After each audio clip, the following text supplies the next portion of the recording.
Me again, I'm so sorry. Okay, I'm very happy to continue with you and to chair the first panel, not the first one, but this panel of the conference dedicated to vulnerabilities and the time in the asylum procedure. The report will be presented by two talented researchers from the Belgian team.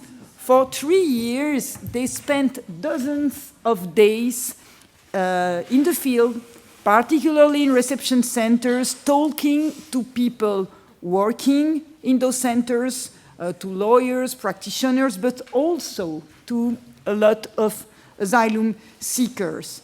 One of the central concerns is the time factor, the indeterminate wait experienced by the asylum seekers. I'm so pleased to introduce Zoe Crine and Francesca Raimondo, whose bold approach is to be applauded. In addition to the rigor of their methodology, they have worked with extraordinary commitment and a great deal of humanity, both in the field but also in our research team. And the report will be followed by reaction and a discussion with Ruben Wissing and Audrey Pivato. Ruben has a huge amount of experience as a researcher and also in the field as the practitioner of asylum and immigration issues. He wrote his thesis on refugee protection in Morocco and Turkey and the impact of EU migration policy. He has also worked as a lawyer and in a number of NGOs active in the field of asylum and migration. Thank you for accepting our invitation, Ruben. And Audrey Pivato is a judge in the jurisdiction competent in Belgium for asylum and immigration. She said that, a young judge, but an experienced lawyer on these issues in the council, the Alliance Litigation Council, having worked in this court for several years. Thank you also. Anthony Gut was supposed to be with us, but a personal emergency kept him abroad. However, he was keen to share his reaction with us, and I will try to summarize some of the remarks of Anthony in the discussion. So, Zoe and Francesca, you have the floor for about 12 minutes, something like that.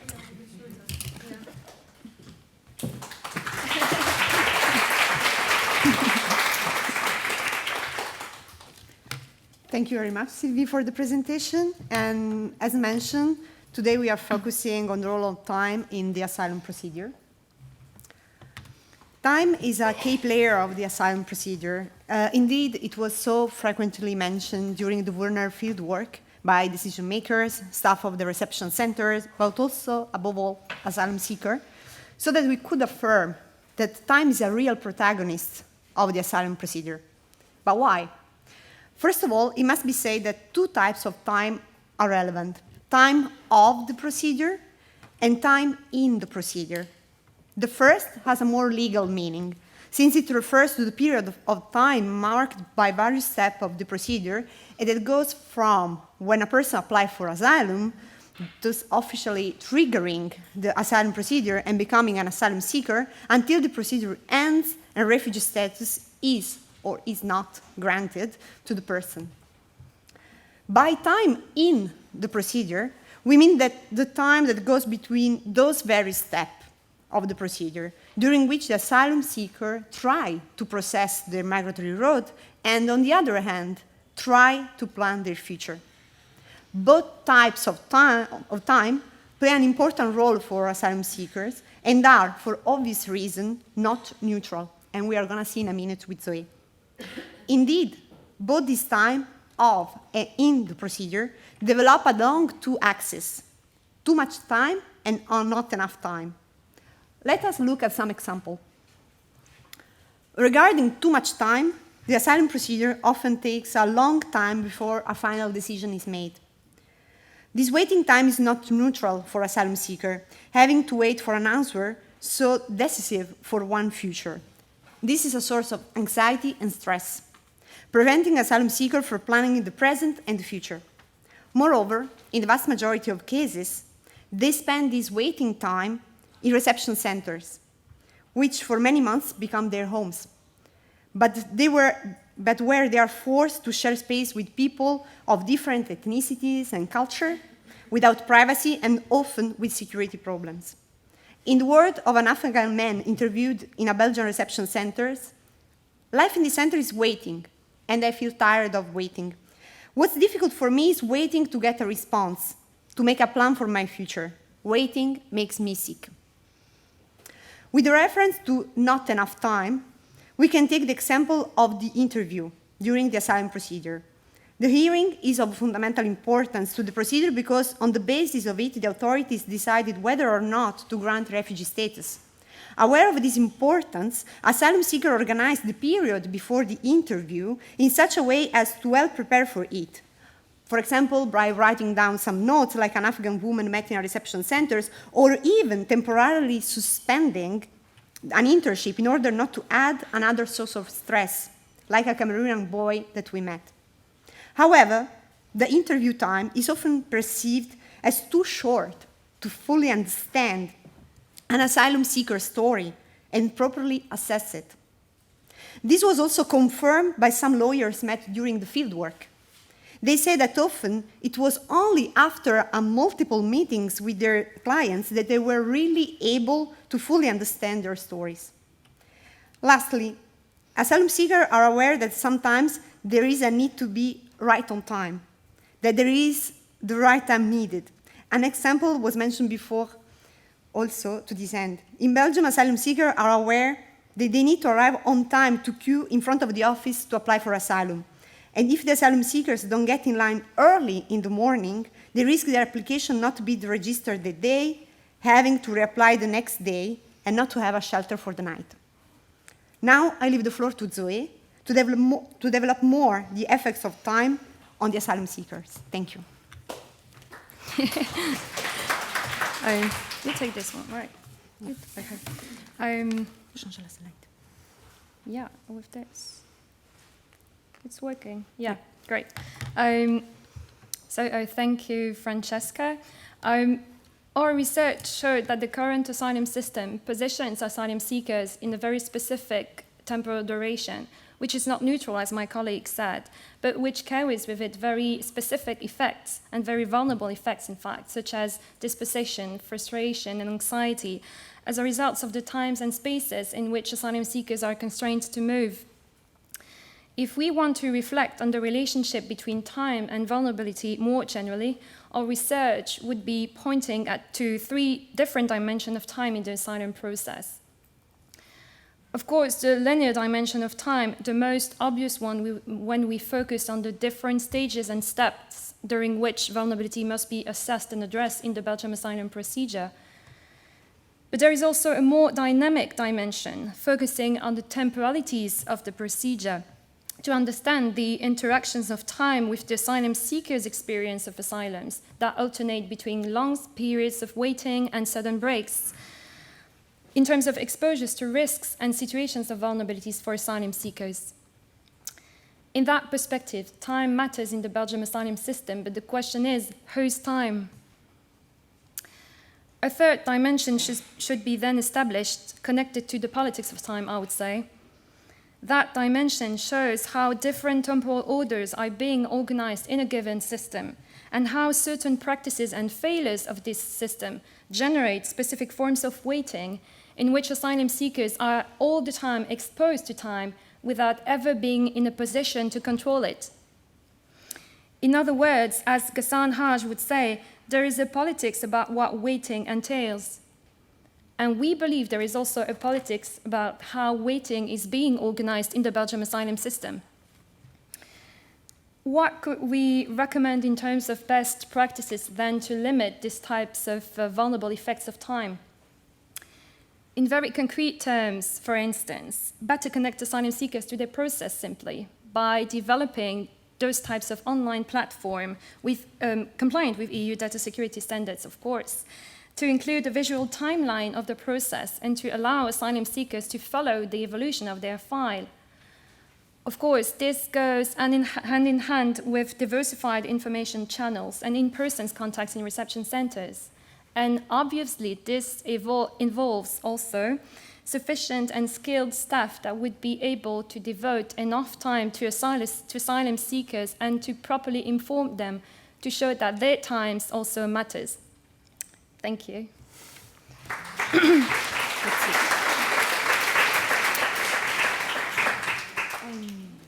we sit? Yeah.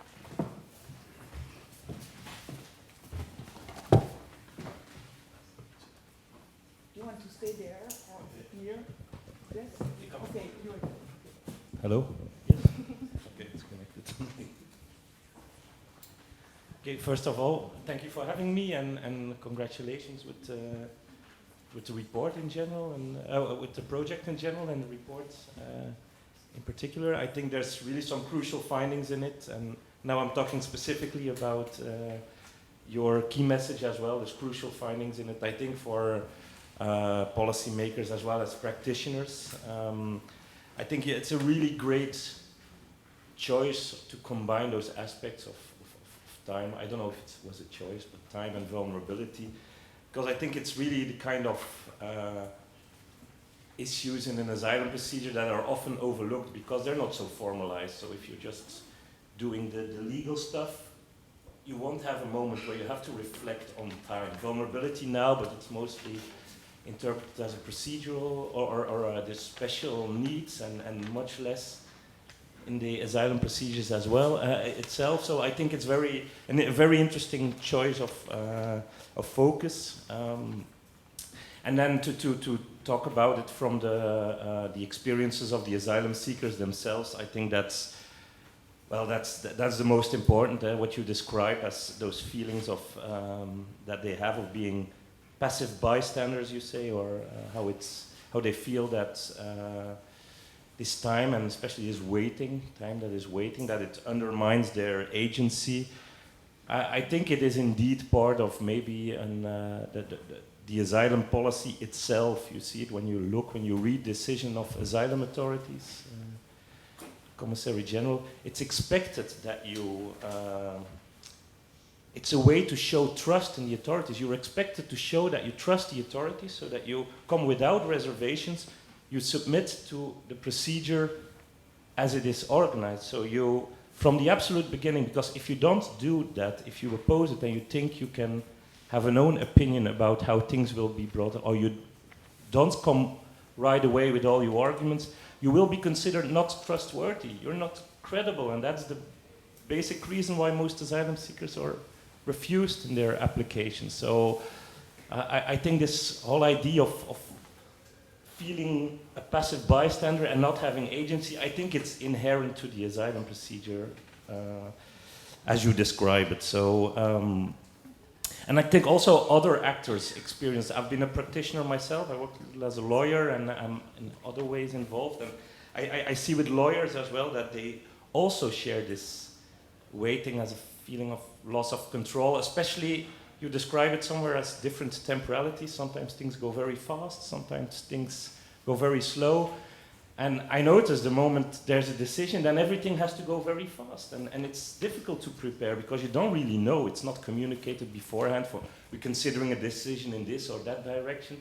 You get a decision and then you have a short period to appeal, and everything has to go very, very fast. And it's stressful, and it also puts a strain on the relation between client and lawyer, which is very important, which is crucial in asylum procedure. So just to say how important this element of time indeed is. I don't know how much more you let me go on. Another couple of minutes? Okay. Because also, I think your findings, they also relate somewhere to the research that I've been doing in Morocco, which is a completely different context. I've been working with sub-Saharan protection seekers, forced migrants, as I call them, not to limit them as to refugees. And there was a great book I read, and it's called Involuntary Immobility. It's also about the question of time in process by Inka Stock, and how she describes how people start to move, they become mobile in an involuntary way, they're forced to leave their country, but suddenly there's an immobility that's also involuntary. So she also really describes it nice. And I think this context was very different. There was much less procedural guarantees still, much less transparency. But I also noticed how people, mostly Congolese people I worked with, how they activate their agency outside the procedure. They didn't thought that within procedures or relations with the state or the authorities they would have any agency. So I think it's maybe inherent not only to the procedure but to migration and waiting in general, this this feeling of loss of control.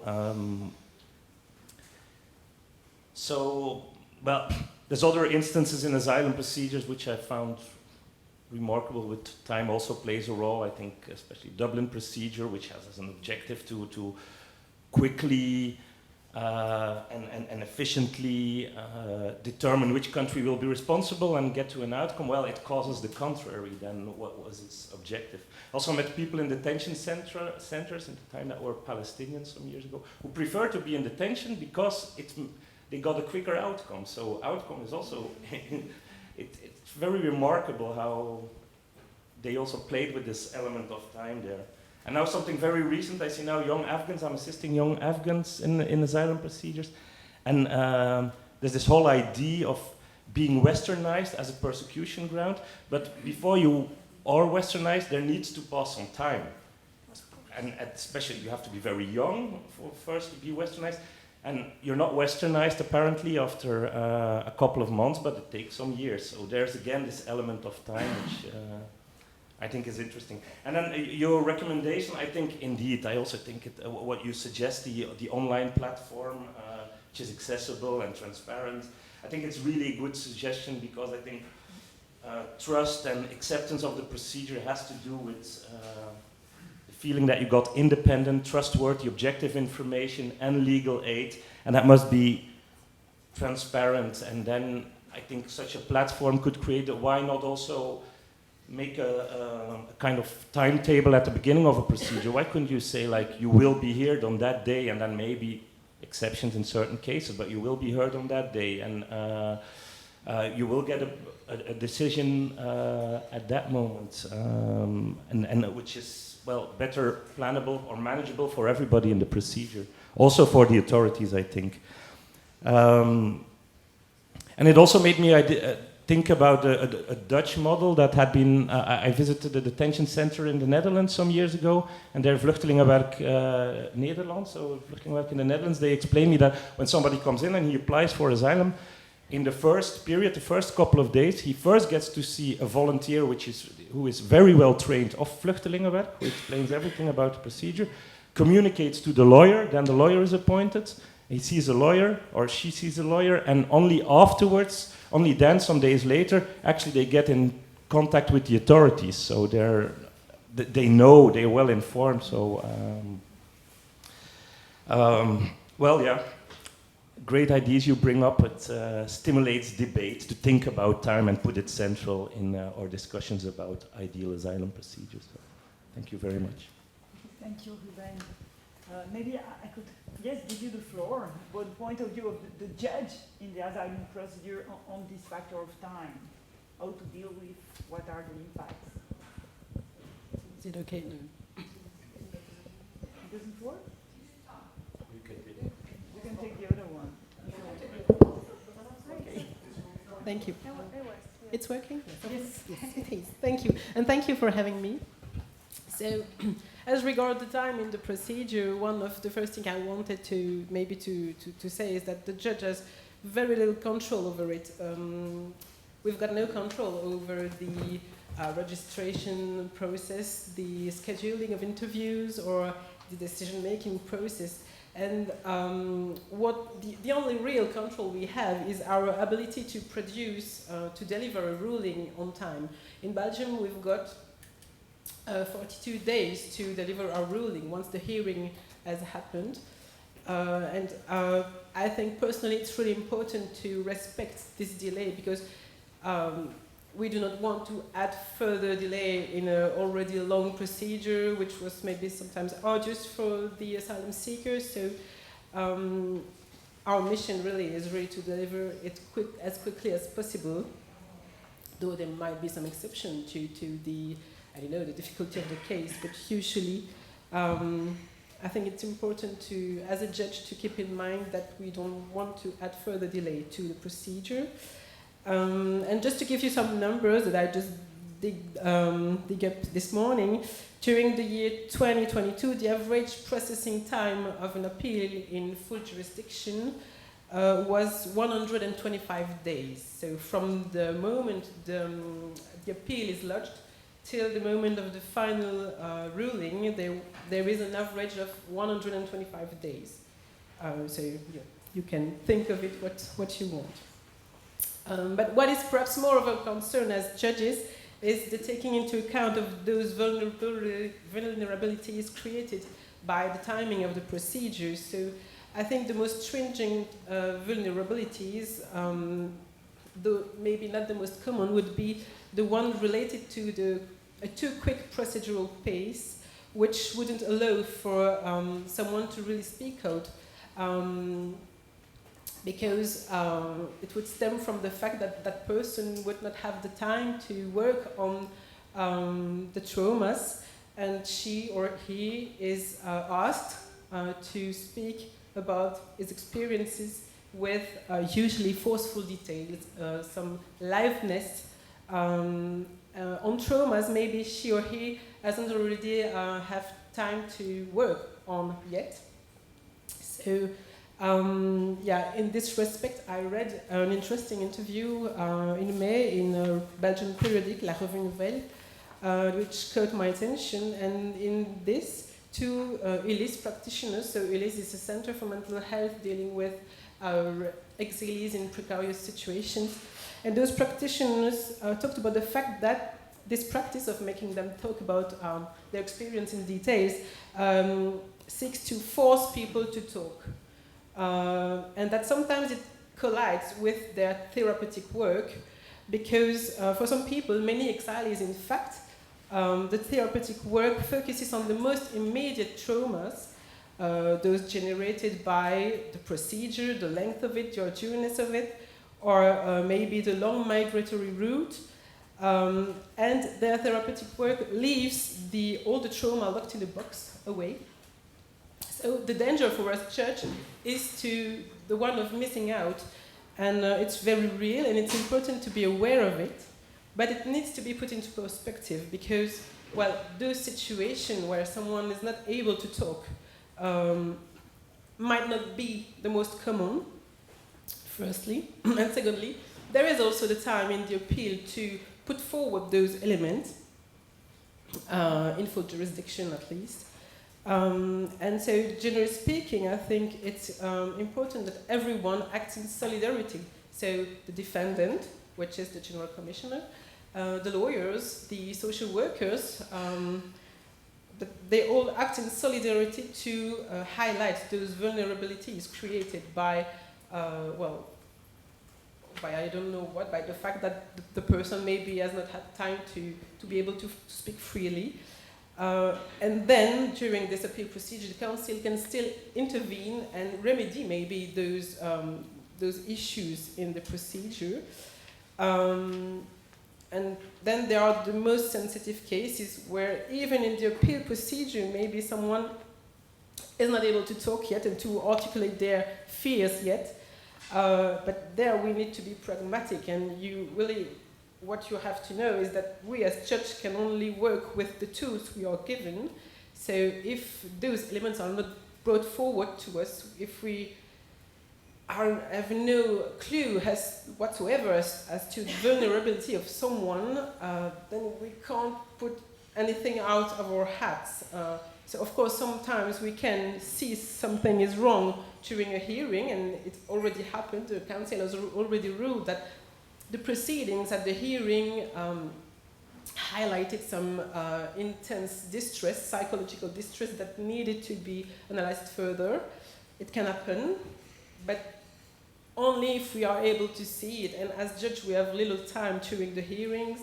The procedure normally is written, so it's quite difficult if the person working with the asylum seekers do not bring those elements of vulnerability forwards for us to judge upon. So that's something really important.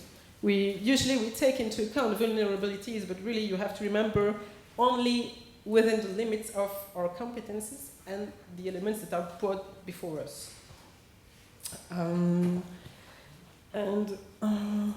don't know, I had prepared some other stuff to say, but maybe I'll leave the floor to the questions. I don't know. I think if you have something important to add? No, I don't think it's really important. So okay, no, so maybe later. Thank you so much. So what we understand is that the challenge is to find the right balance between, on the one hand, a faster procedure, and on the other hand, not too fast procedure. And in the art of this dichotomy, there is the agency of the asylum seeker, the possibility led to the asylum seeker to have a word, to be able to be free or to be authorized to say something about the procedure. I would like to be here within the 3 next months because my family is waiting in a very dangerous place. Or I would like to be here after 3 months because I'm followed by a specialist, a psychologist, and this psychologist needs time to draft a report and not an artificial report just after one meeting with the person. And how to deal with that, and on the other hand, the fact that for the authorities, they have to manage thousands and thousands of applications.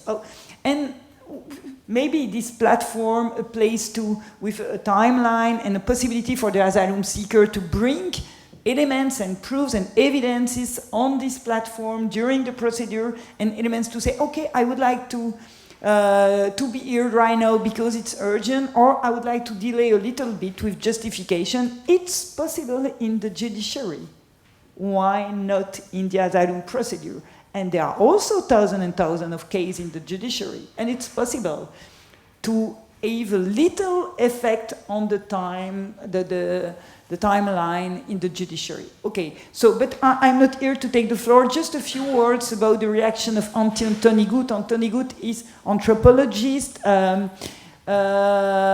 also he is for the VULNER project, the VULNER ethics advisor, and he was during 3 years very present in our procedures, and it was very interesting to exchange with him. So he sent me an email saying, I'm very sorry because of this urgency, but he wanted to share with us, and I will just summarize because it would be too long to read everything, to share with us the work of a former PhD student of Anthony Gut, Rebecca Rotter, and whose thesis explored the ways in which waiting was experienced by asylum seekers in Glasgow, who they were having to wait anything between 2 and 9 years to receive a final decision in the asylum procedure. I don't think that in Belgium we are in such kind of deal of 9 years, but between 2 and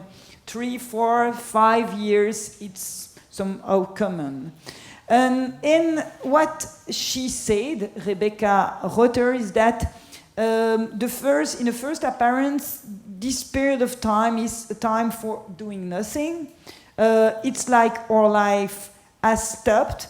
But after the research, by the end of the research, she found finally maybe it's a long period of time, it's not a positive experience, but it's not an empty period. This period is not empty because for some of the families, because it was most of the asylum seekers in Glasgow were families, for most of the families, it was a time necessary for the integration, to prepare the procedure, to have social contact, to imagine the new life, and to be prepared for it. But for those positive aspects being possible, there is a need to organize this time, to avoid an empty time. And what is also interesting in the research of Rebecca is the difference between men and women. Finally, by the end, one of the results of the research is that for the woman didn't find this time so empty that for the men, because they use the time to learn a language, to organize how to deal with the child with school, to learn something, to learn a profession, and it was the time was more, this waiting period was more difficult for the men than for the women, who finally, for some of them, took a lot of advantages. Finally, were able to find advantages to the fact that they had to wait. So I let the floor to you, if you have any question, any idea, any remarks about the suggestion and the reflection made. Yes, Delphine? I'll just grab one of those mics and I can pass it Okay. around. Delphine Nakache.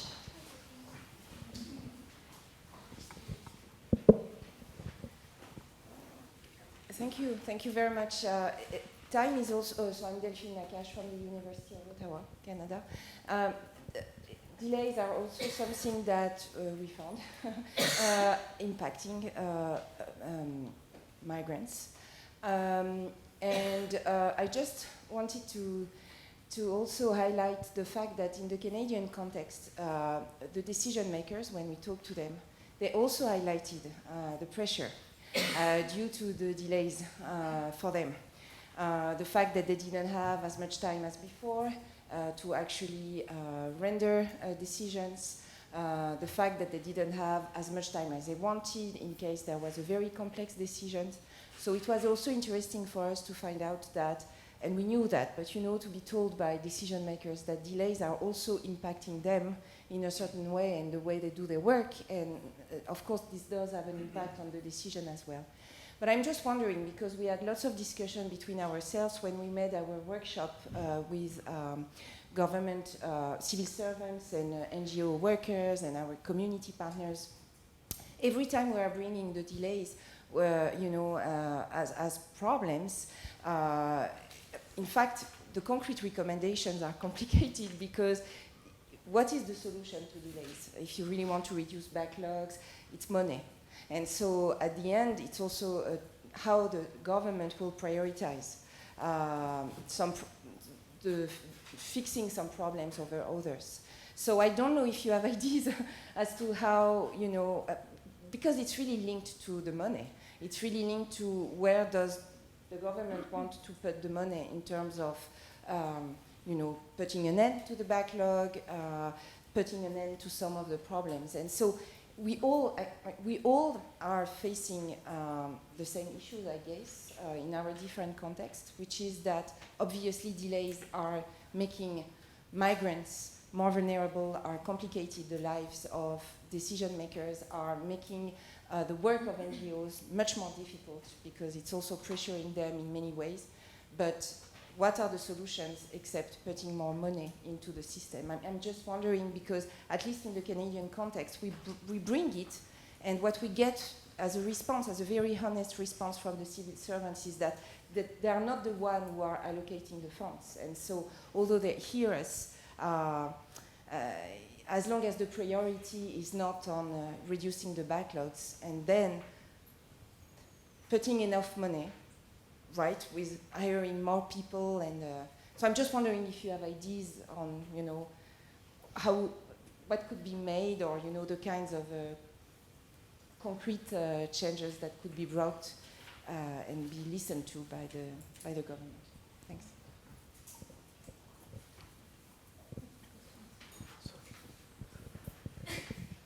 I propose that maybe we take 2 or 3 remarks, and after that we share it here to react. So, thank you very much. It's a very interesting presentation. I'm still François Bienfait.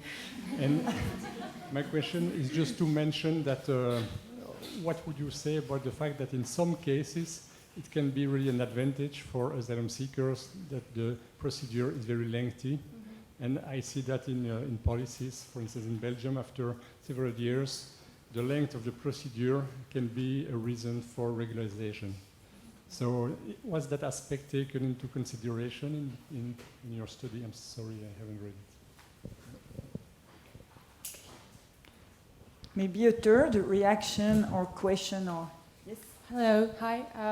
I'm a PhD student in vulnerability law, and I also run a legal clinic in Calais. And we meet a lot of people who have, because of different procedures, have either very lengthy time, thinking mostly of the Dublin regulation and being called en fuite, and some have very short period of time. And I was wondering if you worked on the deterrence effect and the restricted effect of time, where having too much time or too short time makes people not act, thinking, okay, I have to wait 18 months, I'm not going to ask for asylum, I'm going to live in an illegal way, or I have only 2 days to contest, I'm not going to contest. So how does the length of time can impact the way someone can claim rights or not gaining recognition for their rights? Thank you.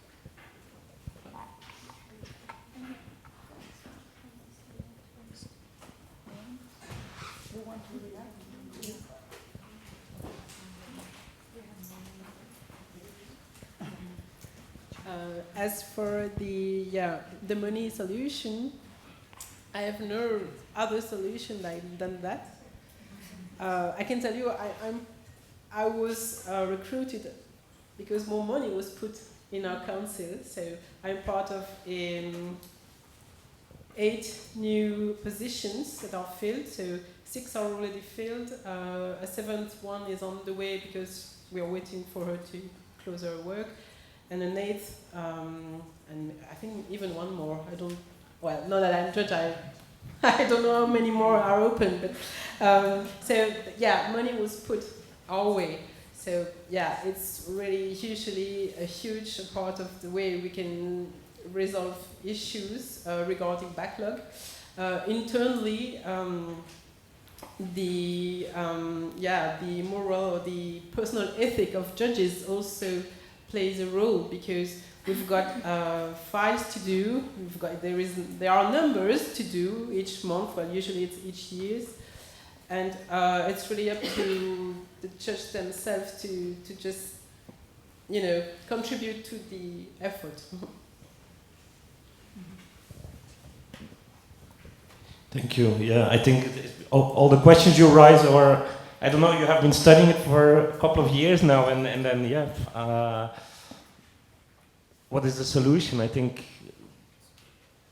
probably not, how do they call that, a silver bullet, like this we solve this issue. I think it's partly also inherent to, I don't know, maybe that's quite philosophical, but who we are. I don't know, for me, if I talk about me personally, what you say about too long or too short periods, I work like that as well. If it's too short, I become immobilized, and if it's too long, I procrastinate until So I don't want to say we just have to accept it, but it will always be, it should be a part in how we reflect about it as well. And in particular for the asylum seekers I worked with, I had the feeling that what is decisive in this mental aspect and this acceptance of what's happening, it's first of all the outcome. If you have to wait for years and then you get a negative decision because they say we don't believe you, my feeling is this is really hard to deal with. And also the trust relations you have, the social assistants, the lawyers, there's no way to overcome it. The only thing you can say as a lawyer then, like, okay, the authorities don't believe you, but there's no anchor point to take it from there, to overcome that. I find that very hard, and people become isolated, and there's no way to overcome this. So I think a way to deal with this is just a way, very transparent information about what's going on. People who early in the procedure dare to say, we should be aware that we also give a lot of hope. People expect to hear, well, I'm generalizing, but my experience is that sometimes if I give people a little bit of hope, well, with time passing, it might become very big and unrealistic. So I don't say you shouldn't give people hope neither. It's difficult, but we have to be aware of all those elements. I think outcome and be clear. Also accept the agency that's what people talk about, that they have. Most people I talked with, I remember in the beginning as a legal assistant, I was very afraid to give negative messages to people, but I was really not the worst thing that had happened to people on their ways to Europe. No, they dealt with much worse things. So the only good thing I could do is honestly tell them about what they were up to and try not to give them false hope and just be clear. So it's not an answer, but it's two things. I think the outcome, how decisions are motivated, and transparent information early on and throughout the procedure.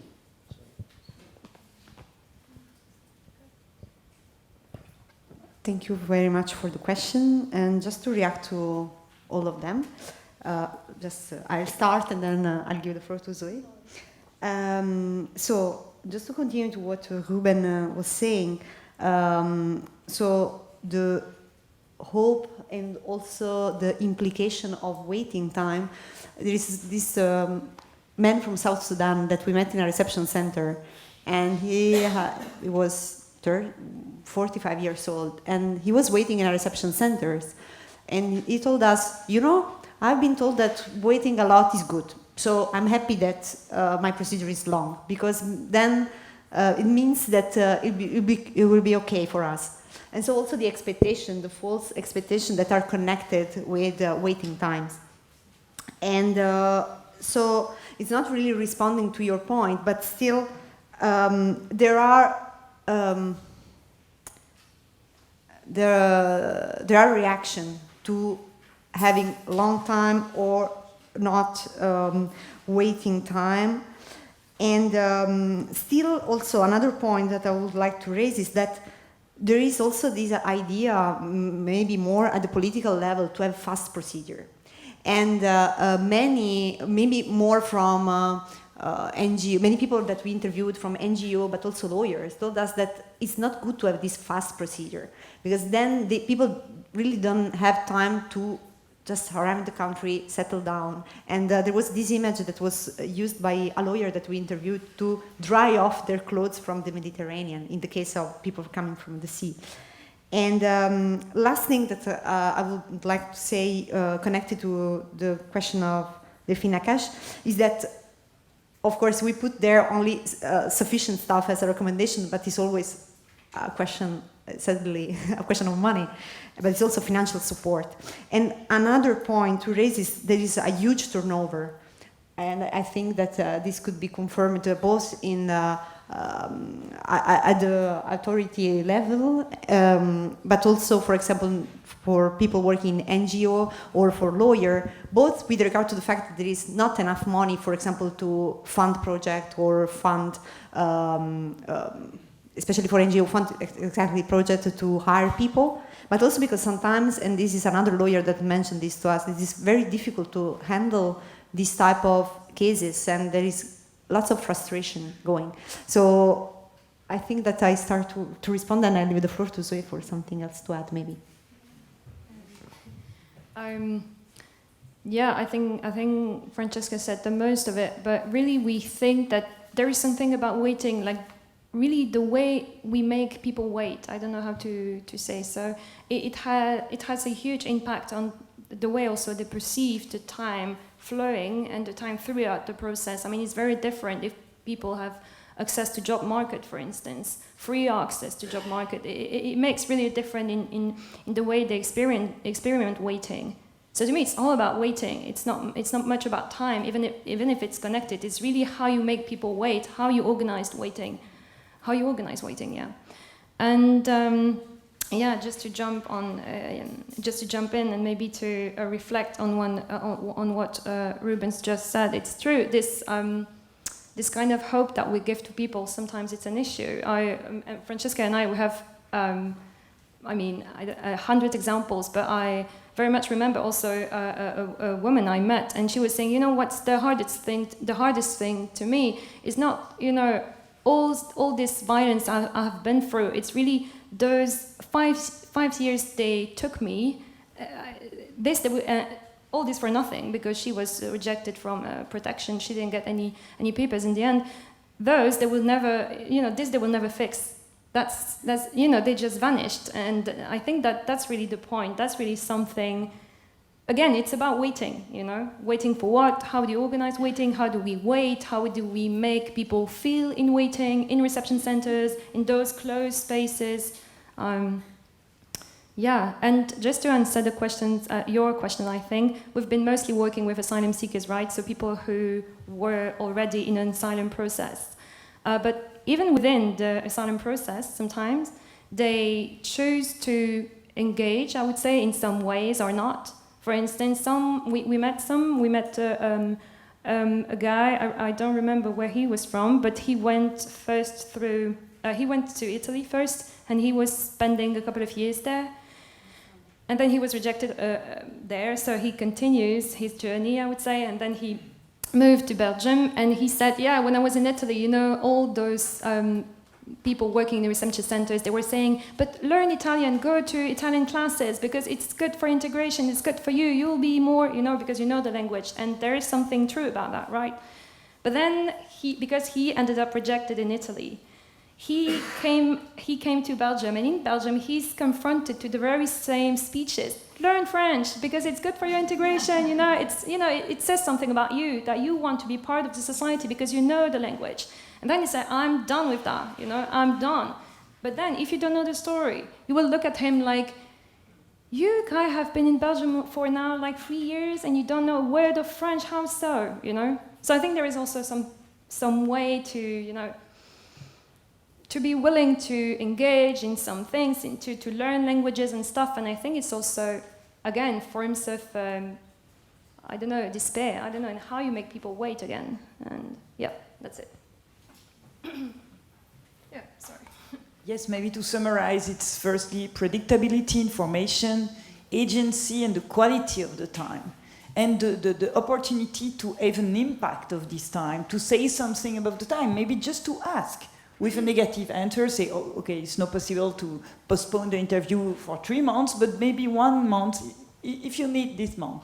But for the moment, the only answer, and I put it, I speak as a lawyer, the only answer I'm able to give to my clients is, I don't know. When will be my interview? I don't know. They say, 6 months, 1 year? I don't know. Could you send a letter from me? I say, I can send 1, 2, 3, 10 letters. But I don't know, maybe they will answer or not. Nobody knows. And that's the problem, is that nobody knows. It's a real empty time without any sense. It's not consistent, nobody knows. The lawyer, the NGO, the judge, the civil servant, the interviewer, nobody knows. Any other? 5 minutes? 5 minutes.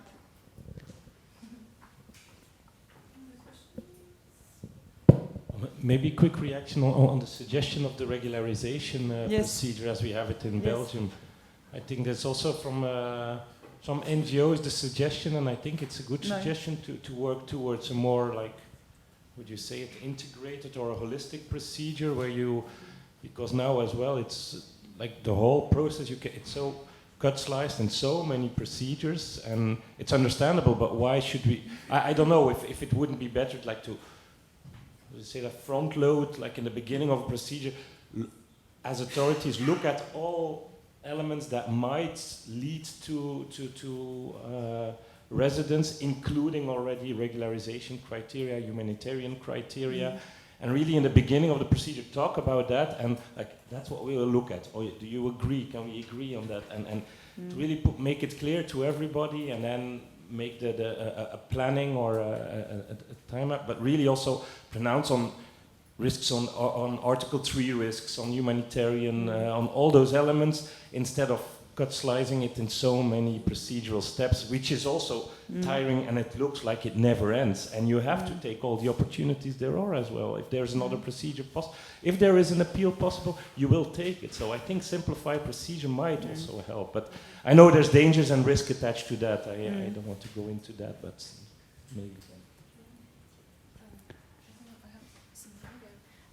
Yeah, I can react also on your questions, because I have an example like popping up in my mind. I met also another woman. She's applying for regularization. She's been in Belgium now for 7 years. And she's from Sudan, right? So she was about to give up before the civil war started in Sudan. So she was planning to go back because like the lawyer were pushing and pushing, and she said, I don't believe her anymore. It's over. I'm done with all those papers, those things. All the time she's saying to me, this time it's the good one. You will get your papers right. We try another process and stuff. I'm done with it. And then I said, so what are your plans? And she said, I'm thinking really to go back, but not telling anyone, just saying to my friend in reception centers and to the workers that I will go and live with a friend because she couldn't stand this living in the reception centers anymore on top of that. And then the civil war just started in Sudan, you know, and she was not, she didn't leave the territory. At that time, she was still in Belgium. And then the lawyer said, no, you know, in a sense, she was using this argument because she said, you know, you've been waiting for such a long time, but now maybe it's a chance because we will apply for another process, so régularisation. And it's nice that you've been waiting, that you didn't go to Sudan and stuff, you know. So here, in a sense, even if it was, I mean, it's still very tricky and weird to say, maybe it's nice for her to have been waiting all this time in these reception centers and not to have, you know, to decide finally to stay, not to go back, and then this, you know, civil war popping up and stuff. This new process being, I don't know, starting this new process is something for her. So maybe in this perspective, it's a chance. I don't know if I must say so. You know, for her, sometimes it works. I don't know, but in general, I don't think that people are thinking in terms of okay, the more I stay, the more I have. I'm not sure. I'm not sure they perceive time as a, you know, waiting time as a chance to be. Part of to be regularized or to be part of the Belgian society. I don't think so. But here was a very special case, and I'm sorry because I'm a bit confused. I'm also a bit confused explaining it, but that's an example coming to my mind.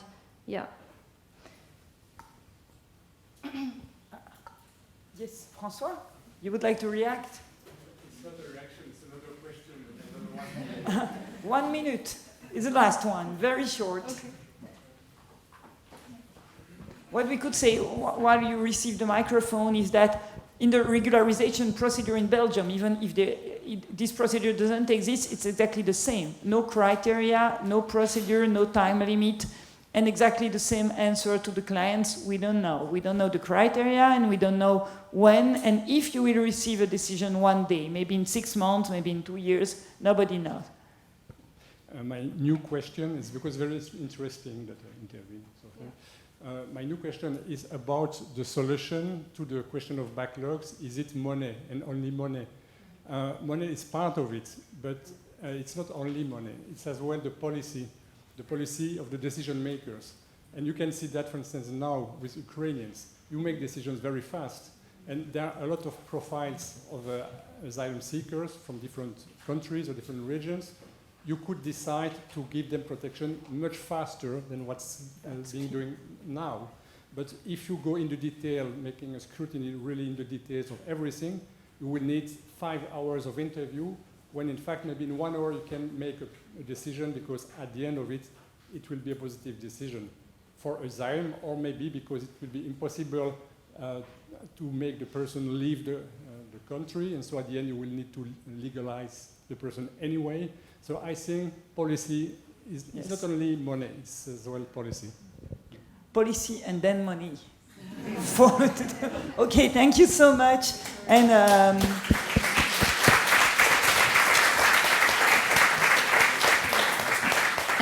we let for the next panel. Yes. Okay. That's so nice.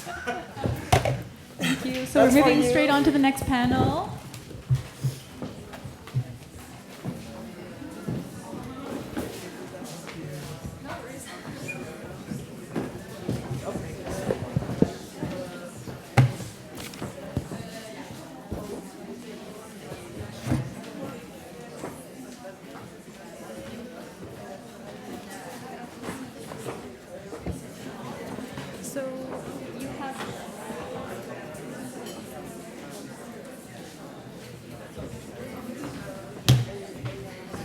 Can you get rid of the contemporary class?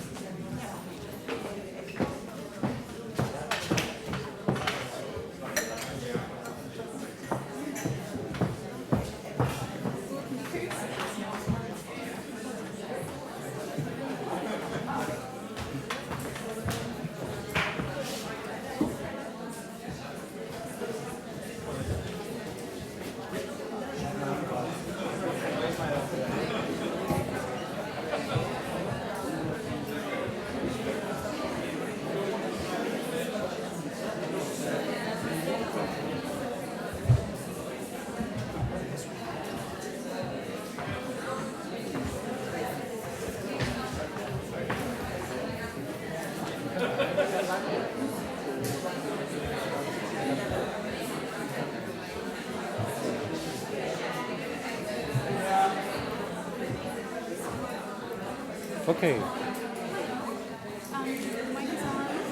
Very good. I start.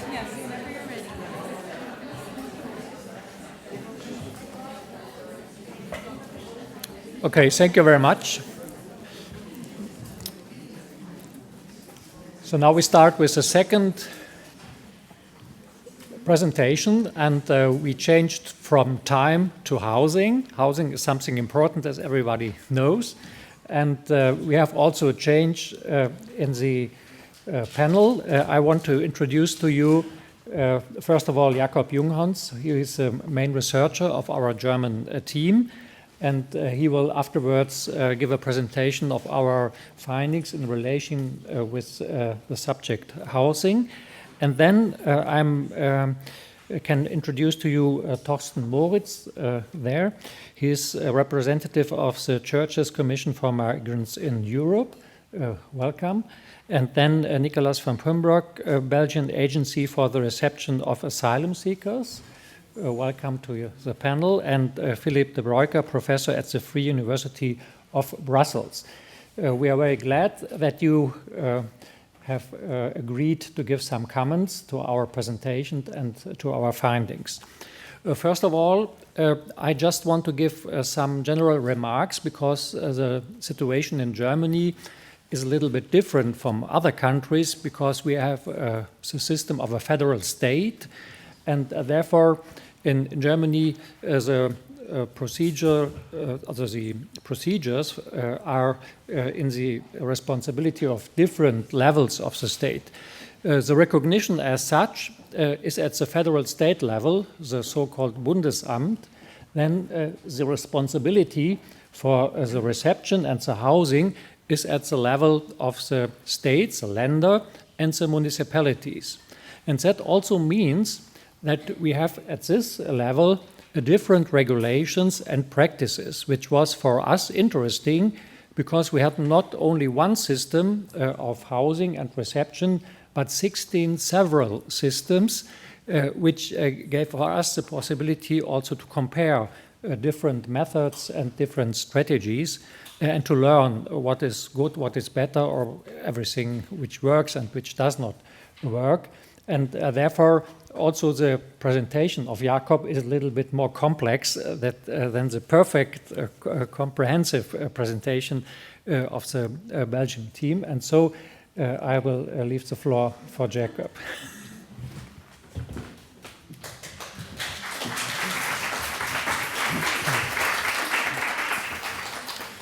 Yeah, thank you very much. I will come directly to the presentation, and first I will remember to some main provisions from the Reception Conditions Directive and make some theoretical considerations.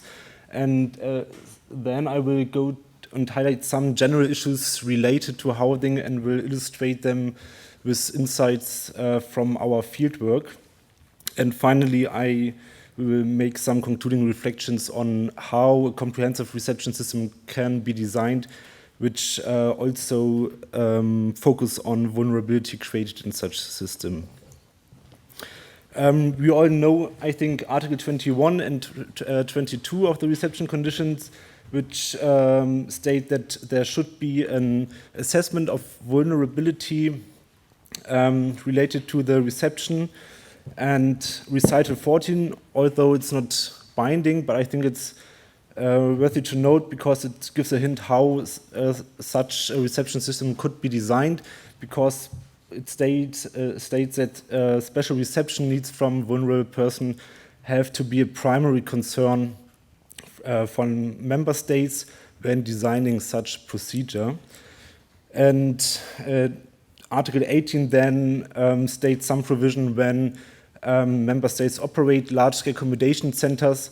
If they do this, they have to implement adequate standards of living and also have to focus on a gender and age-specific approach when designing such facilities and effectively implement protection plans to prevent violence, harassment, and so on. And also another point is that they have to ensure that the staff working in such facilities is adequately trained. And to Recital 14 and Article 22, for example, they primarily address already existing vulnerabilities of asylum seekers when arriving in the host country. But Article 18, for example, when stating that decent living standards have to be ensured and implemented, and also protection plans, then it implicitly recognizes that large-scale accommodation may also produce vulnerabilities. And I think this leads to a main contradiction within the Reception Conditions Directive, because large-scale housing produces vulnerabilities which the member states are at the same moment are being obliged to reduce.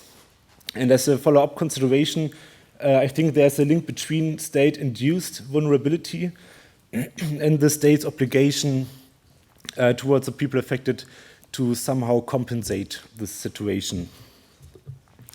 And therefore, the more people are obliged by the state to remain in a situation that increases their vulnerability, the higher the standards of living must be, and measures must be taken by the member states to ensure that these standards are maintained. And this is all the more true because of the fact that there is no culpable behavior, as there's a penalty ban for irregular migration, the Geneva Convention, and as a consequence, mandatory housing in large-scale accommodation centers does not only restrict individual rights, but also demand the member states to have more complex mechanisms and monitoring systems and standards. And expanding the time of mandatory housing, therefore, also increases necessary spending by the member states to compensate the induced vulnerability. And I think this demands for a balanced approach, combining large-scale accommodation with alternative forms of housing. This is especially important with regard to the recent attempts to accommodate asylum seekers for an unlimited period of time. Yes, now I will shortly introduce 6 general issues related to housing and illustrate some of them with some insights. First, there's a vulnerability assessment. Because large-scale housing increases the vulnerability, the most vulnerable have to be excluded. Therefore, at the reception centers, there has to be a vulnerability assessment to exclude them. And efficient administrative procedures are also often not possible due to the mandatory housing. For example, especially for the federal states, there's a lack of effective communication between different authorities. There are, for example, competent authorities for asylum, immigration, reception, but also the youth welfare office, if we speak about minors, and the job center. And for example, if you detect some special reception needs, then this often means also that there are some procedural guarantees the people have to get, and this has to be communicated to another authority, for example. And also the long distances when being obliged to live in such facilities often protect procedures because the authorities are not, it's not easy to reach them for the asylum seekers. And another point is the involvement of third sector or other relevant actors. And this is also stated in Article 18, Reception Conditions Directive. And for example, lawyers or specialized counseling centers. And during our research, it became apparent that there was no sufficient involvement of any of these actors, mostly due to the peripheral location.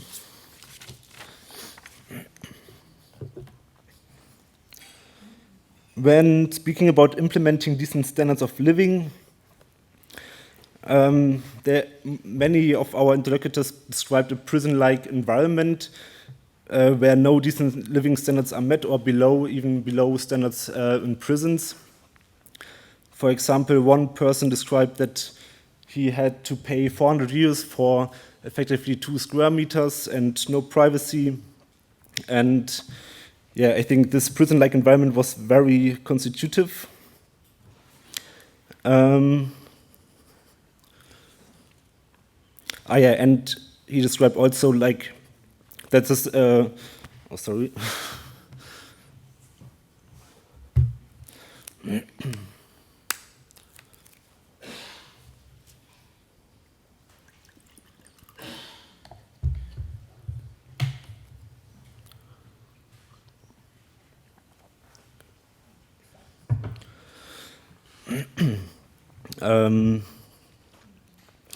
So next to this prison-like environment, there was also violence constitutive for living in such facilities among asylum seekers and also with the security and the staff. And I have one quote by Confe. No. And Confe said, "They seem to like it when you show violence. Then you have a better chance of getting your own flat. I don't know what kind of mentality that is. If you beat someone at the accommodation, they say he's not normal, he has to get out of here and get his own flat. But if you are calm, they say you don't have a problem here." And I think that, oh, sorry, I have breathing problems.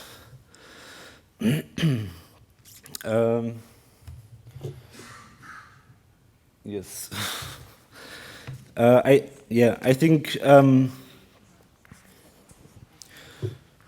maybe I just describe the problems, the issues regarding the housing, and leave the quotations away. For example, there's also a opaque room allocation, which leads to mistrust among each other, but also towards the state authorities.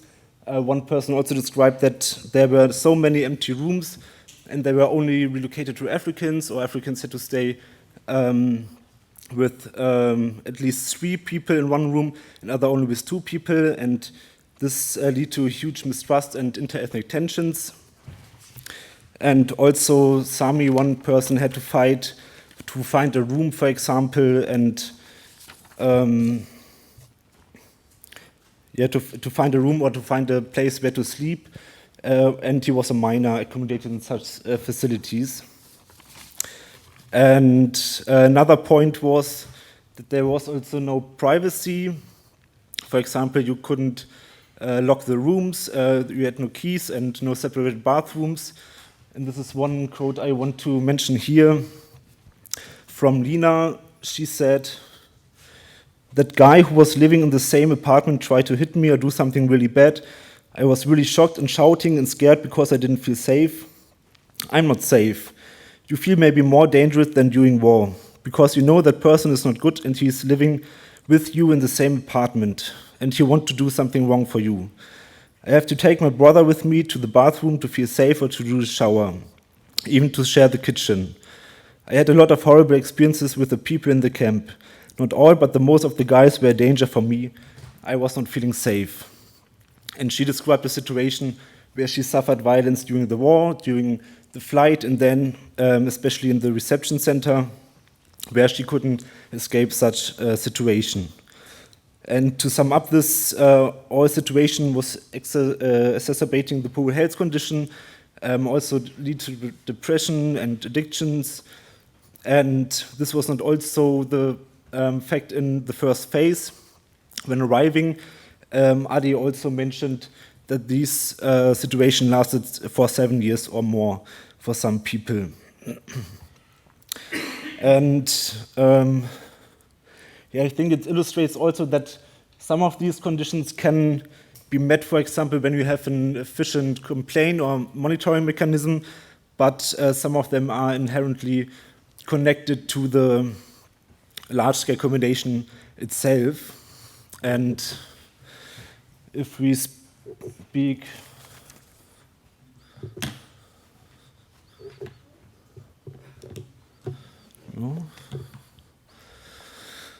yes. Okay.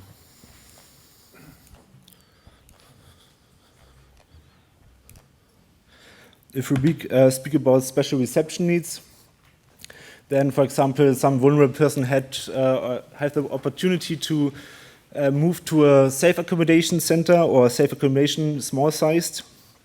But the experiences told to us were also that there also no decent standard living was ensured. For example, some people lived in a queer camp in Berlin, but they also described transphobic situations, behavior from the staff, which is leading to the point of the adequately trained staff, and also were misgendered, for example.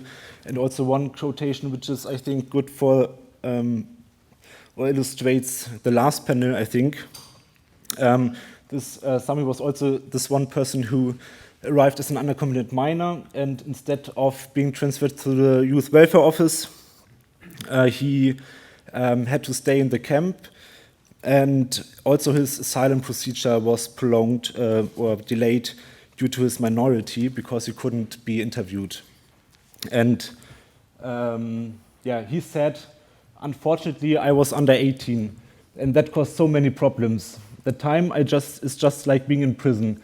Do you understand what I mean? So time doesn't count. You wait, but you don't know when a date for the next interview will come. If you are under 18, you have to forget 1 year of your life. I don't understand why. Now, after 7 years, my heart still hurts when I remember it. A year of just doing nothing. And I think this illustrates how there are, in theory, some provisions for vulnerable person, but in practice they are not implemented effectively or not at all.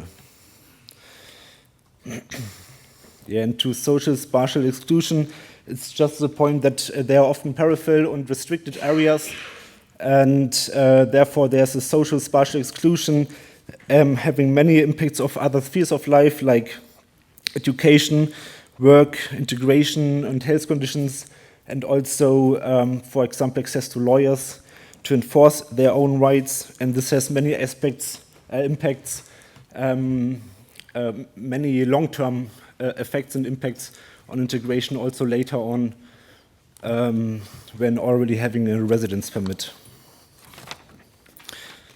And to just shortly describe now some thoughts on how a comprehensive reception system can look like. I think after arrival it is somehow necessary to have large-scale coordination to manage also large number of people arriving in host countries to prevent, for example, large-scale emergency camps, which we saw in 2015 and 16.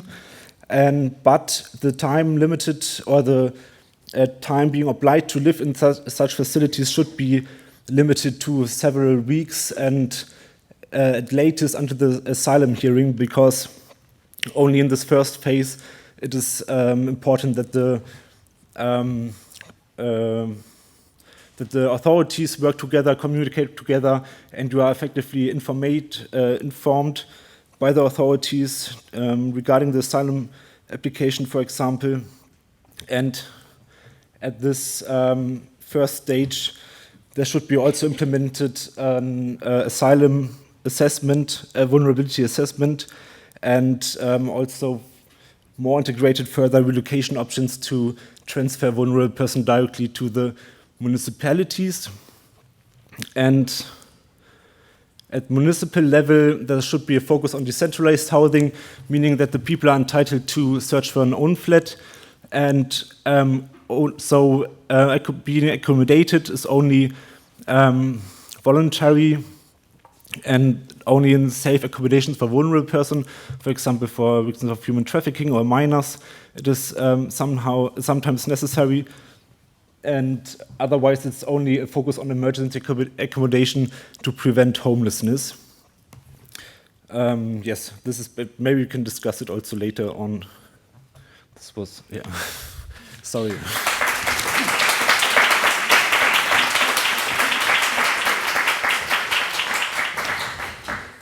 Okay, thank you very much for this presentation. And we have to add, not in all cases or in most cases, we have this large-scale housing. In Germany, many, especially municipalities, offer decentral accommodation.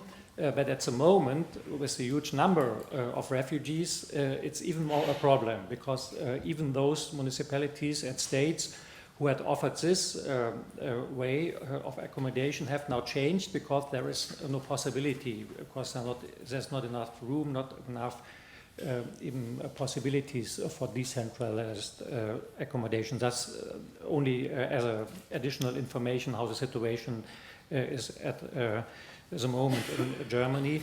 And now we perhaps start with my neighbor to the left to have your comments and your ideas about our proposals and our findings. Perhaps we start with you. Thank you so much. Good afternoon, everyone. My name is Nicolas van Puymbroeck. As was already mentioned, I work as a representative for FedAsyl. I work as the policy advisor there. And I want to thank the organizers for inviting our agency to present our views on the VULNER project, and more specifically this panel on housing, because as a federal agency we provide housing to asylum seekers, so we're really much committed to the question of providing adequate and appropriate housing to vulnerable applicants. Perhaps because I know there are some people in the audience that are not from Belgium, it's rather important to sketch the Belgian situation. So at the moment we have a collective reception capacity, an individual capacity of 33,000 beds, which is, as was already mentioned, shamefully not enough to accommodate all of our applicants at the moment. But just to put it in perspective, this is almost the same amount of beds that we had in 2016 when we had 35,000 beds in Belgium. So we are at an extreme high amount of or number of beds. The standard reception trajectory of an asylum seeker who comes to Belgium starts in the collective arrival center. We have arrival centers for unaccompanied minors, and then we have a collective reception center for single persons and families. This represents approximately 7% of our entire capacity. And then after the arrival phase, which lasts normally 1 week, our applicants are moved to a residential collective facility, and this represents approximately 77% of our total capacity. And our applicants stay there until they have a decision in their procedure, and if it's positive, and only then they are able to move on to an individual facility, which is run by the municipal authorities, the OCMW's. So I think you can imagine that we are rather sensitive as an agency towards the, and I call this now criticism, that large-scale housing induces vulnerabilities, because as I just mentioned, 84% of our capacity is collective. Now, I think it's important to nuance somehow what collective reception facilities are, because I think there are significant differences among European countries. I personally am not familiar with the situation in Germany, but I thank the colleagues here to have presented some elements of how the situation in Germany looks like. I want to nuance the Belgian situation in contrast to that. Our reception facilities are rather small. Most of our reception facilities are between 200 and 500 beds. We have no obligation for asylum seekers to stay in a reception facility. They are able to stay by friends or stay in a solution that they have found for themselves. Of course, they will not receive the same counseling as they would when in a reception facility, but at least they are not forced to stay in a reception facility. And as you are all aware, Belgium is a small country. We were, I think, one of the first countries on the continent to have trains, so everything is really, you can get everywhere by public transport if you want to. It's not as if our centers are really at the periphery where you are unable to move. So I think this nuance is important for comparative purposes, so we don't overstretch the argument that collective housing is by definition not good. However, this doesn't mean that the situation in Belgium is perfect, and I do admit this, and FedAsyl admits it as well. We conducted our own research, even before the VULNER research started, in which we interviewed more than 100 applicants of international protection in our collective reception facilities, and we conducted in-depth interviews. And what came out of these interviews was that most of our applicants conceive of the centers first and foremost as a safe environment. Contrary to the situation they went through, the arduous and difficult journey they had to go through, the center was conceived as a center of relative safety, where they didn't have to fear for their lives. However, when it came to feeling at home in the municipality and engaging with the municipality surrounding the center, and when it came to feeling really at home in the center itself, our residents were far more negative. This we have to admit. Now, the suggestions made by the VULNER team in the discussion paper on how we can improve our residential facilities, most of them have already been implemented by Federasil. So this doesn't mean that we are doing a good job, but this I think shows also that we should even go one step beyond and move more into detail on how we can improve our facilities.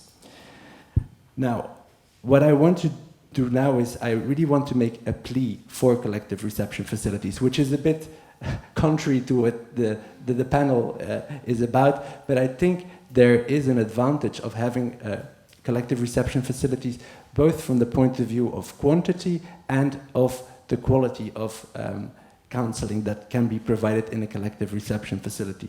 So, as I already discussed, our current capacity is 84% collective.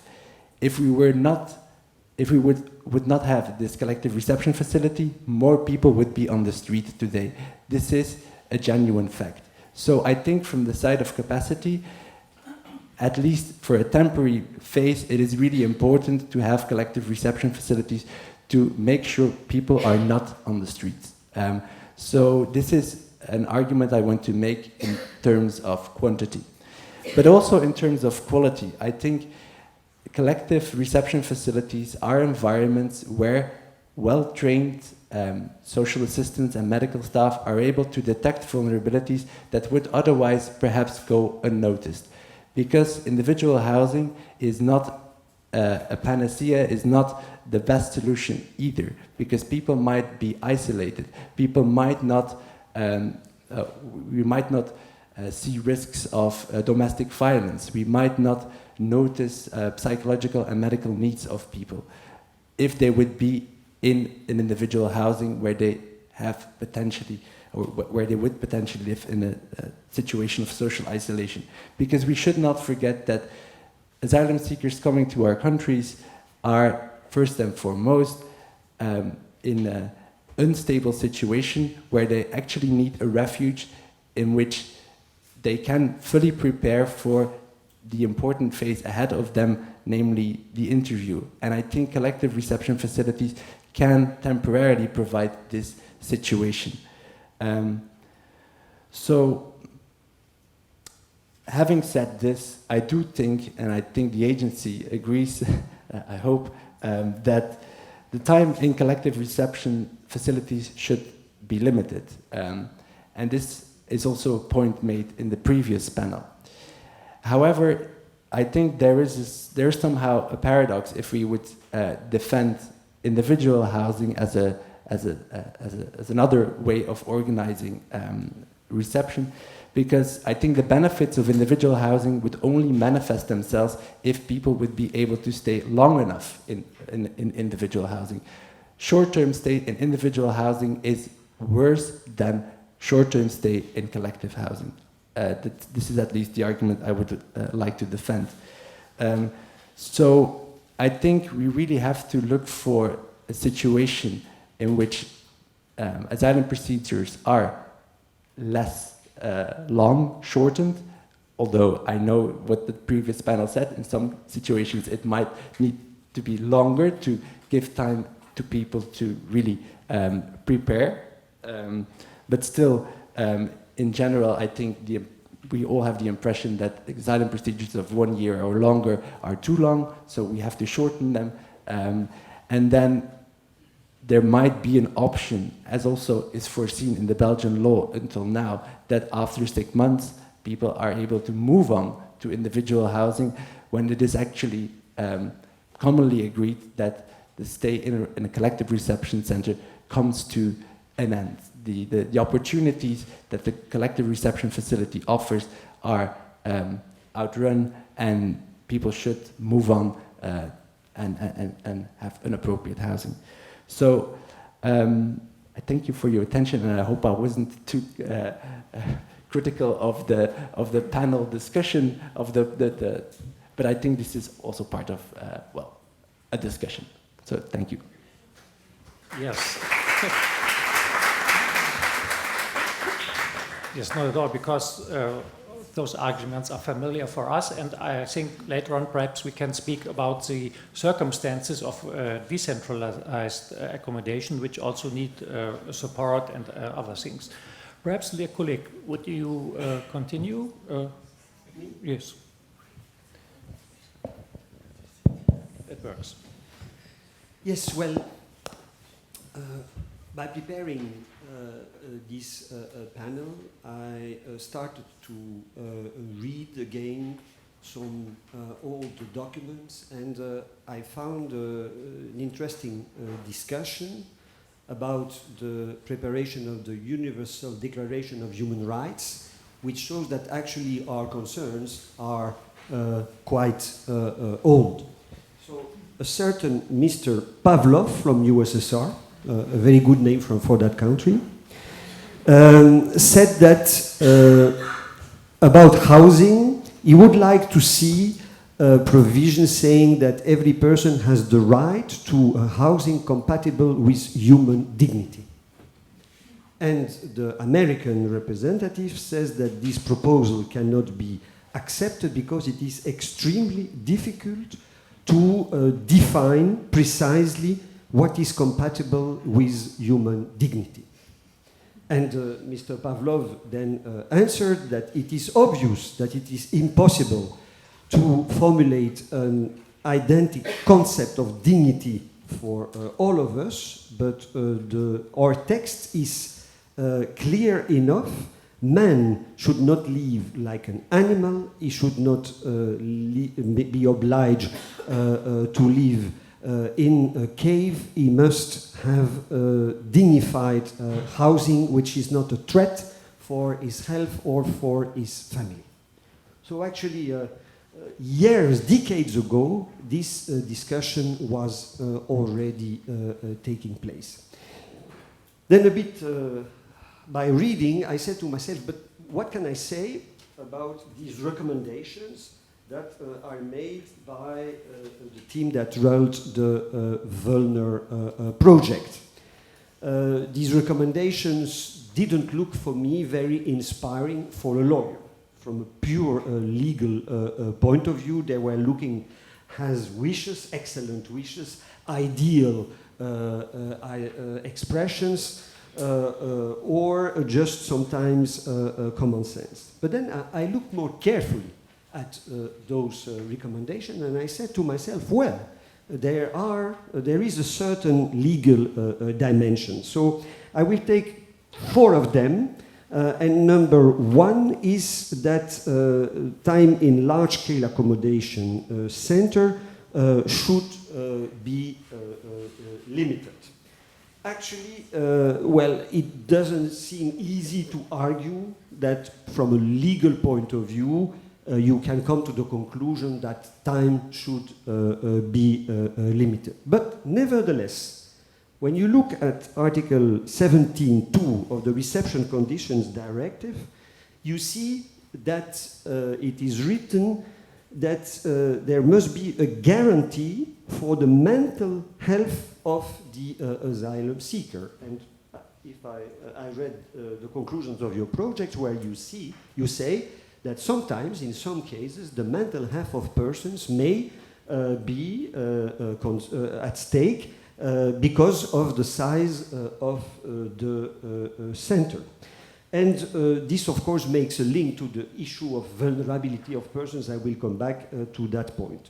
I read a little bit further Article 18 that speaks about adequate centers. But once again, how can you try to argue from a legal point of view that big centers are inadequate? It doesn't seem that easy. And then regarding temporary protection, one speaks about suitable accommodation, which is also not very helpful. So that's about the first policy recommendation. Then number 3 is about provide safe accommodation. Small-scale municipal accommodation centers are necessary for specific cases and in particular for vulnerable persons. Well, that's clearly a recommendation that has a legal dimension. And where actually what's interesting to notice that current rules, and in particular EU law, goes further than human rights. The human right to housing is given an interpretation which is very careful in terms of positive obligations. Well, when you look what is said about vulnerables, you see that a lot of attention is paid to them in provisions of directives and also in the case law of the court. And an old case called Sassiri shows that actually the court had noticed that a long time ago. It was about housing provided, not in kind, but about financial allowances. And the court said that financial allowances must enable to find housing having regard to the special needs of concerned persons to ensure dignity. And we come back to the idea of the dignity and the right to dignity, which is one provision at the basis of, for instance, the EU Charter on Fundamental Rights. So regarding the dimension vulnerability and the fact that housing should take care in that should take care of that concern, there is a clear legal dimension, and this is now everywhere in the case law. It's the idea of individualization, not only about vulnerable persons, but more in general. And also one can notice that actually from a substantial element, this idea of individualization is now also a procedural condition and part of the right to a good administration. So no doubt that on policy recommendation 3 there is a strong legal basis. Then about policy recommendation 4, implement minimum standards of living, and one should have mandatory, transparent and dignified minimum standards. And there I will say, well, yes and no in terms of legal basis. Sure, about dignity, I have already mentioned that. Now about mandatory and transparent standards regarding housing, I think it's quite difficult to argue that there is a legal basis for that. But then, interestingly, when you look at the work of the European Union Asylum Agency, which was a few years ago called the EASO, the European Asylum Support Office, you see that they publish recommendations as soft law precisely, very precisely about accommodation, even about the size of rooms, the number of beds per room. So at least there you have a soft law legal basis, even if it's not so then hard law. Then policy recommendation 5, move reception centers away from the periphery and nearer to city centers. I think there it's not easy to argue that you have a strong legal basis for that. Does it mean that there is nothing? Well, no. I think that in extreme cases, the court could say that the location of housing should not make, and here I use the words in some rulings, the location should not make access to right too difficult or impossible. And if you think, for instance, about the right to work, and you have a center which is located tens of kilometers in the middle of nowhere, where people have to travel, if they can travel, for hours to go to a job that they could have found, then I think you can argue that in that sense there is a problem with such a location. So I just want to take those examples to say that, interestingly, there are some legal dimensions on the basis of which you can argue in order to support the recommendation made by the VULNER project, even if this is not obvious at first look. Thank you. Thank you very much.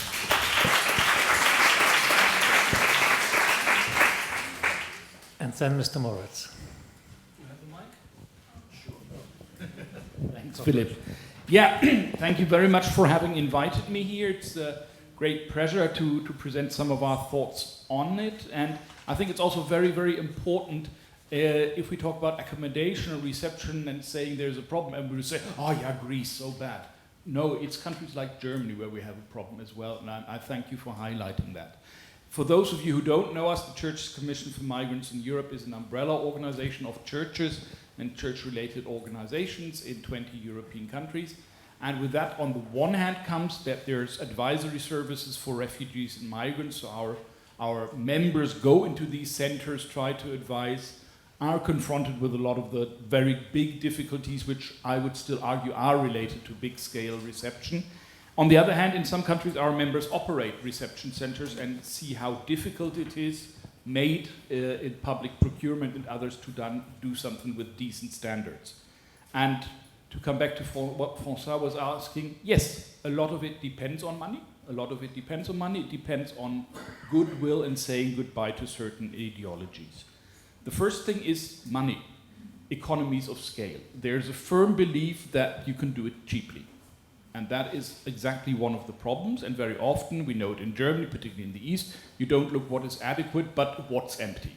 So you might be looking at an old army barrack or an old farm or kindergarten, because that's empty, it doesn't cost you money. And you don't want to invest a lot of money, so you do it cheaply. Our colleagues tell me, if we want to do it adequately, we can't compete. It's very, very clear. We want to have certain standards. That means we design certain things for purpose or redesign them. We can't compete with private providers who says, oh, 8 in a room, which wasn't stable, no problem. The other thing is the ideology of we should not have any early integration. Small-scale housing, and that doesn't have to mean individual ones or in family. You can do it in smaller units, gives a better chance for integration. But the mantra very often is we should not give any false hopes. And I mean, we had that with another argument in the previous panel, but to say before somebody doesn't have a status, we should in no way give that person any possibilities to integrate, because then it will become more difficult. So I think that's the second ideology which comes behind it. Yeah, and then I think you can indeed offer certain specialized services better in a center, in theory. I have strong doubts if really psychologists, medical services are accessible in an environment where you're in a room with 8 others. There's shame, there's similar things, people see which door you go to and other things.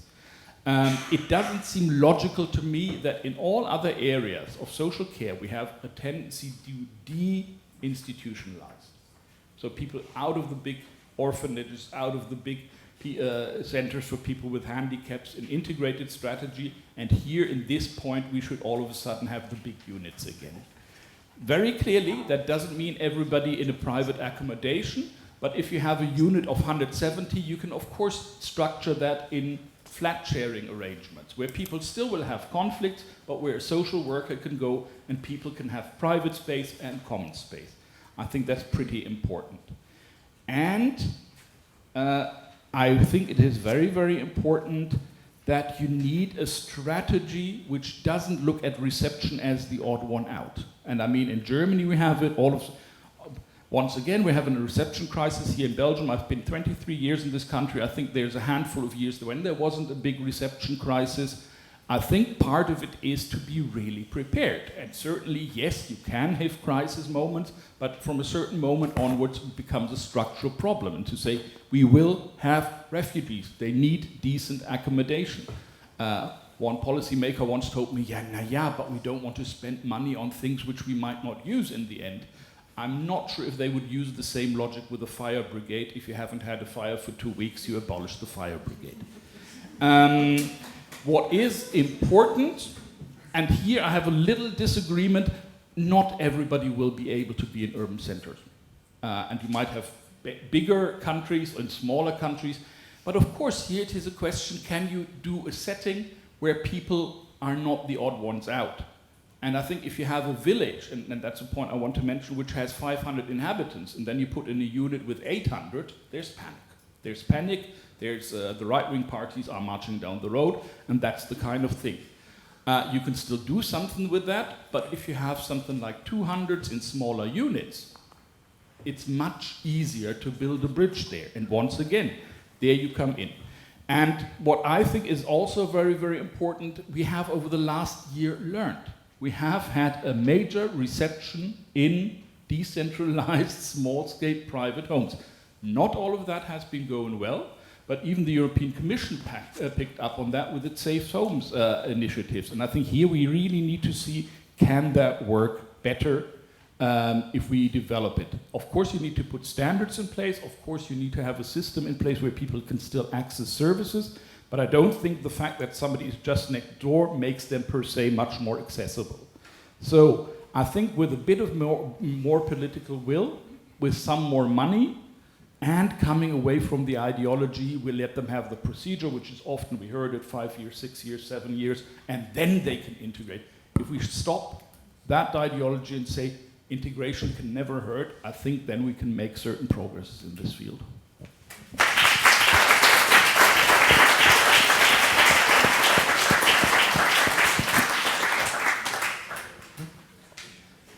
Yes, I think because we are right now a little bit late, I will open the floor for your questions, and then we will see what we can add from the podium finally.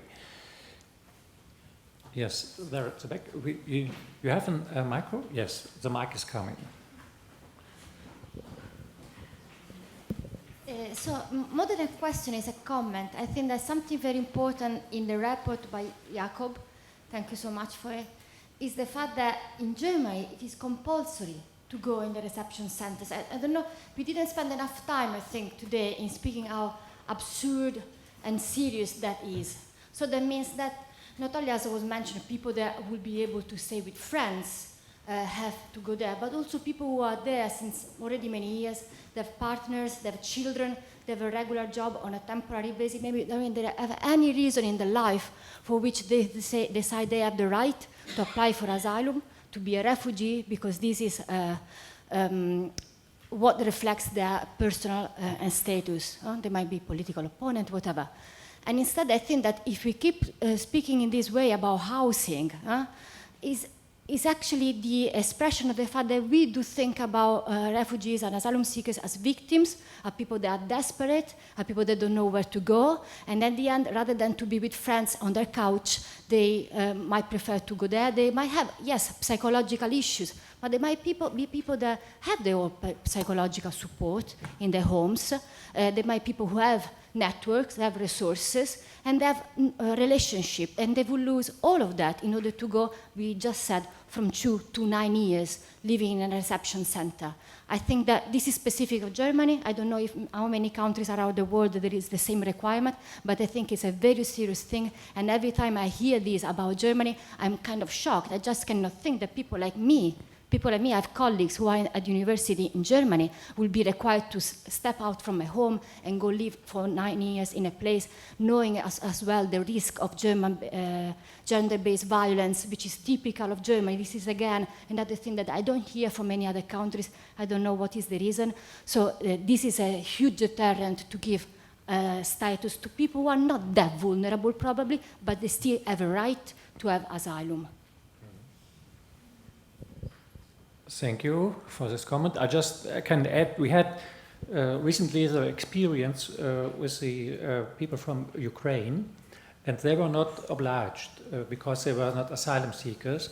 And then we had a quite positive experience with this, and now the government is rethinking also this legislation. That is to say, there is something going on at the moment, because we have a capacity problem. That is not the first topic, but the discussion is going on. Perhaps I wanted to ask Jakob just to give an explanation about our concept of large accommodation, because our concept is not against every form, because the large is something important. Yeah, I mean, until 2015, we had also like smaller sized collective accommodation centers, and this we also have at municipal stage. But the time being obliged to live in large scale accommodation centers at state level was also limited to 6 weeks until 2015. And after that, it was like prolonged to 24 months or until return of the asylum seeker if the asylum was denied. And these large accommodation centers at state level are designed to host 2,000 or 3,000 people and are really peripheral located. And it is not possible for any lawyer to visit clients there. So it's completely about isolation and making it impossible to exercise one's right and to have any possibility or opportunity of integration. This is, I think, the concept of housing we have now in Germany, and therefore we differentiate between municipal and state accommodation. If I can just comment on this, I was talking before on the research that Fedazil conducted, and we also compared research facilities of 250 beds with our biggest facilities, 800 beds, because we were assuming that the size mattered. Although the end result was that it's not really about size, it's also about the way the reception structure is organized.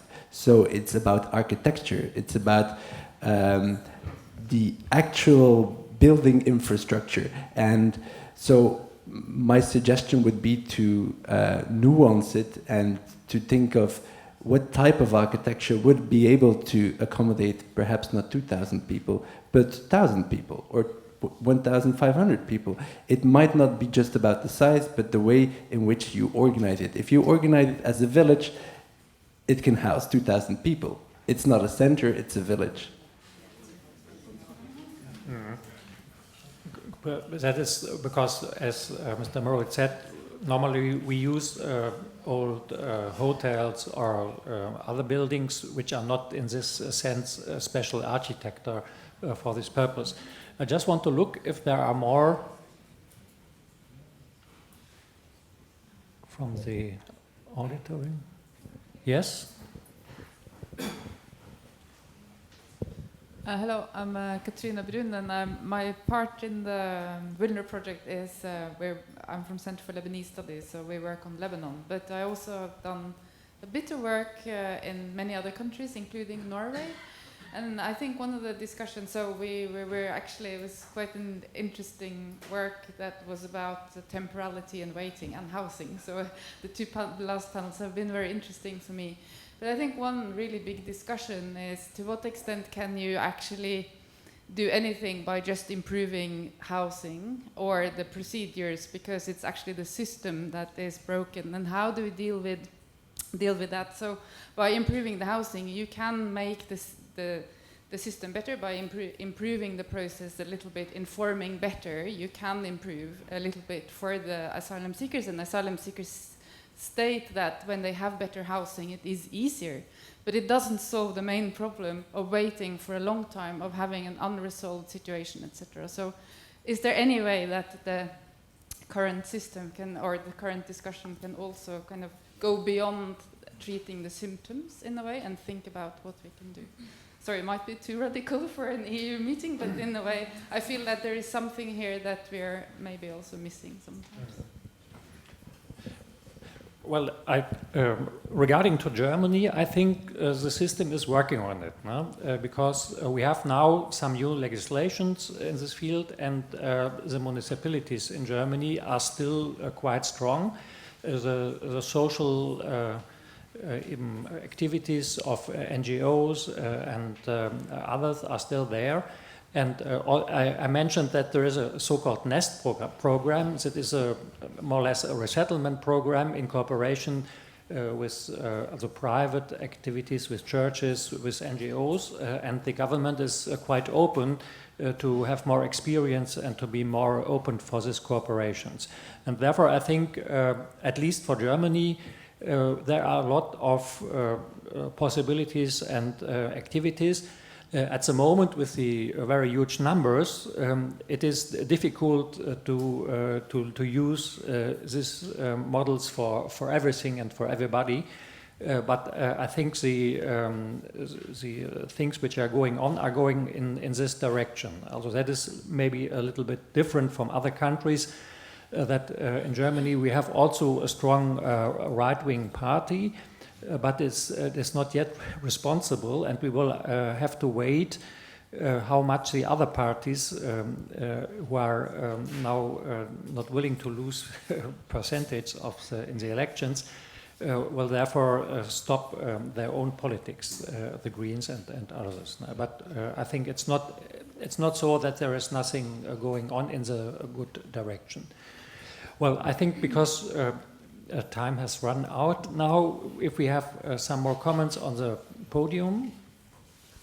Maybe also connected to that, I think the one thing is the housing, where smaller units, I think, offer more possibilities to be living and be seen and feel as an individual and a human being. That's the one thing. But of course, if you sit then in a smaller unit and still have no access to work and no language course and no nothing, it's pretty depressing. So I think also there in this aspect it must be to say, okay, this is a human being, he or she might not be staying here for the rest of her life, that might be an end of a procedure, but still that person can do something productive with his or her life, and we should create the circumstances. And some people might need time out to put themselves together again, but others might from day 2 want to work, and we might want to give a chance to that, and or learn something, get in touch with others, volunteer, things like that, but to feel like a human being with agency. And I think that goes into living conditions, but also what you're able to do with the time you have. I also wanted to say something. Often you hear the argument that vulnerability, or that people in a vulnerable situation, their situation is, or their accommodation is organized better, in order to downplay the argument made by Professor Leboeuf, to downplay the standards for the other applicants. I would be interested in comparative research which would actually show that there has been a downgrading of the accommodation for applicants of international protection in general, related to strategically advancing the position of vulnerable people. I think the Belgian case disapproves of this way. I think we are jointly promoting better reception accommodations for our reception centers in general, and likewise are doing it for the vulnerable people. So this would go counter the argument that has been made, and I would like to see comparative results or research on this in the future. Sorry, this is completely, sorry, I'm a lawyer here. I cannot hear that. This is what you have been doing for 1 year and a half. Don't claim the rights. You say vulnerable people have got right to accommodation and the right to the street. If that is not downplaying, I don't know what downplaying is. And we talk about violence in the center against which the migrants should be protected. We should talk about the violence of the state is not fulfilling its obligations. That's incredible. Yes, of course, I fully agree with you on this point, that it is completely unacceptable that we are putting people on the street. At the same time, we are housing 33,000 people, and we are improving our reception facilities on a daily basis. So I think it's a mixed answer, and we shouldn't forget and I think this is going to be the next panel, all of our staff that contribute on a daily basis to house and to provide appropriate accommodation for 33,000 people. This is something which also our staff need the respect they deserve, I think. But at the same time, I fully agree with you that we cannot legitimate having people on the street. This is no point of discussion. Okay, thank you much for the rich feedback we received by our discussants and by the auditory. And now, look, I might invite to have another coffee break. Thank you very much.